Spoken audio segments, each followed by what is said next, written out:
is someone counterfeiting football tickets at Lane Stadium. Tonight, police need your help to locate this man. On your side, NBC12 News at 11 starts with breaking news.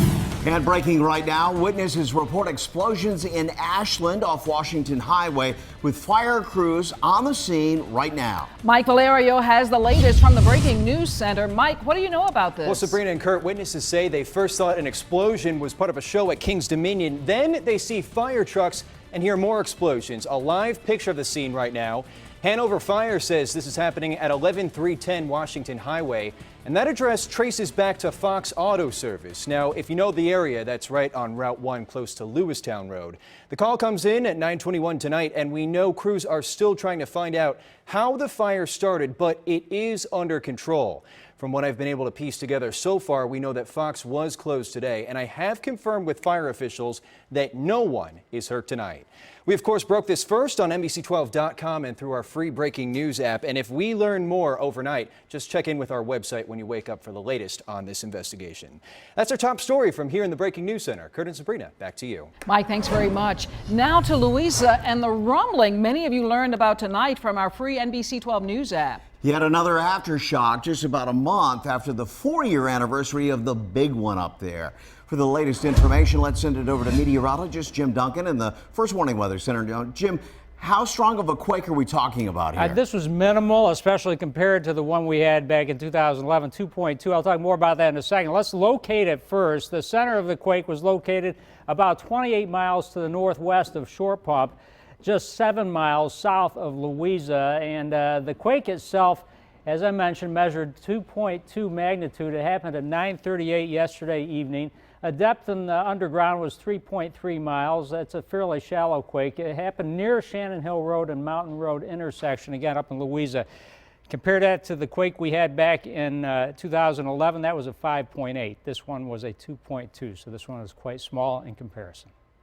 Thanks very much.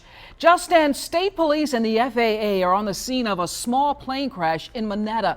Moments after impact, the small aircraft burst into flames. First responders were able to pull 2 people out of the wreckage and rush them to a Roanoke hospital. We'll update you as soon as new information comes into our newsroom. And now to a story many of you have been talking about on my Facebook page as well as Twitter. Petersburg native and NBA Hall of Famer Moses Malone has died at the age of 60. Malone passed away in his sleep overnight at a Norfolk hotel where he was staying for a celebrity golf tournament. Tonight, we're talking to people in Petersburg who knew the 12-time All-Star very well. Brittany McDonald goes back to where Malone's career all began, Petersburg High School. People in Petersburg are devastated. Brittany McDonald, NBC12. Thanks, Brittany. And developing now, the visit of Pope Francis to the U.S., raising some serious concerns about security tonight. And we've even learned that one person is in custody for making threats. Texas Congressman Michael McCall says the Secret Service closely monitoring the situation. NBC News is reporting the man making the threat said he had planned to do something to the Pope. That man is now being evaluated. Pope Francis will be in the United States from the 22nd until the 27th of this month. Here in Richmond, firefighters from all across Central Virginia are honoring the lives lost on 9/11 with the annual Memorial Stair Climb. The goal, finish the climb. 343 firefighters started September 11, 2001, when hijacked planes crashed into the Twin Towers. Curtis McLeod has our coverage from the SunTrust building. It's a big deal for me. Retired. Now to New Kent, where we're following a deadly crash that claimed a 16-year-old's life this morning. According to state police, Joshua Perry ran off Tunstall Road into an embankment, went airborne, then struck a tree. The car then spun sideways and hit a second tree before overturning. It's unclear if Perry was wearing a seatbelt at the time. Investigators say speed is considered a factor in this crash. It's a captivating and emotional jailhouse interview. That woman, accused of aiding 2 convicted killers in a big prison escape, is tonight sharing her story for the first time. To everyone who's wondered what was she thinking, Joyce Mitchell offers a tearful explanation tonight. Her intriguing interview coming up in just 2 minutes.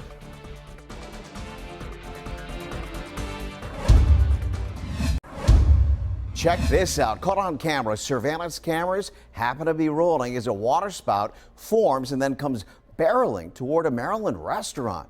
Take a closer look. You can see in the video that spout lasts only a few moments before dissipating Saturday afternoon. The general manager says the winds were so powerful they knocked over tables and chairs on the patio. The good news here, no injuries. Right now, I'm in our all-new social media center tracking a story many of you will no doubt be following tomorrow.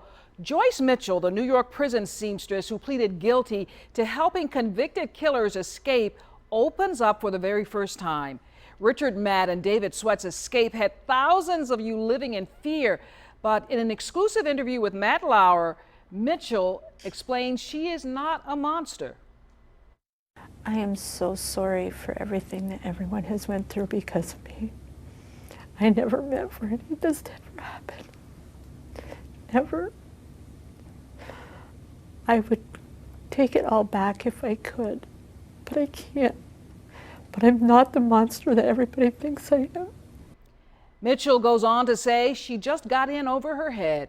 You can catch more of that interview tomorrow morning on Today. Then share your thoughts over on our NBC12 Facebook page. Right now, we want to take you on an aerial view of our new home here at NBC12. It's beautiful, isn't it?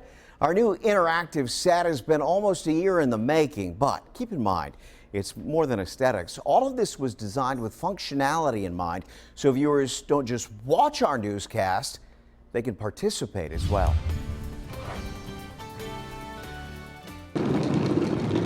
It went up in just about a week, but this new set has been in the works almost a full year in the design and planning stages to make it as interactive as technology will allow. The set itself was constructed off-site by the FX Group in Florida and delivered to Richmond in pieces to be fitted together like a giant high-tech jigsaw puzzle in our main studio. And it isn't just one color. In the morning hours, as the sun comes up, you may see hues of gold. In the evening, blue. And if we're in the midst of breaking news, the set turns bright red, along with our all-new, easier-to-read graphics, alerting you at home that we're on a big story, following it every step of the way and in real time. And to help do that, two giant walls of monitors. Here at WWBT, they're featuring a big, huge monitor wall, 18 monitors, all in one array, to showcase any type of image, any type of breaking news stories, and other breaking news elements to engage viewers. When weather breaks, our new software allows us to immediately incorporate your pics and home videos into our weather graphics. They actually become part of the weathercast and the storytelling process because we can get them on air now just about as fast as you can send them. We have the ability at a moment's notice to take content you've given us, and we're talking about a picture of your neighborhood or your favorite spot to visit in the Commonwealth, and we can take that and put it in the background. In one section of our studio, a social media center that looks like a giant smartphone, where we'll be taking your images, your comments, even your reporting if you happen upon a major story and have your phone handy. It's a new way to bring you connectivity and urgency when big news breaks. Well, we're getting it in from all over, social media, our news app, tips from viewers like you, and now it's just a matter of making sure we can show that in real time. But no matter the technology, we know it's the people that you've come to know and trust through the years to bring you the news that's most important to you.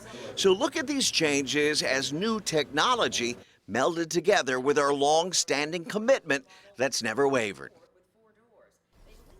By the way, if you're wondering what happened to the old set, we donated it to VCU so the next generation of news anchors have a place to train.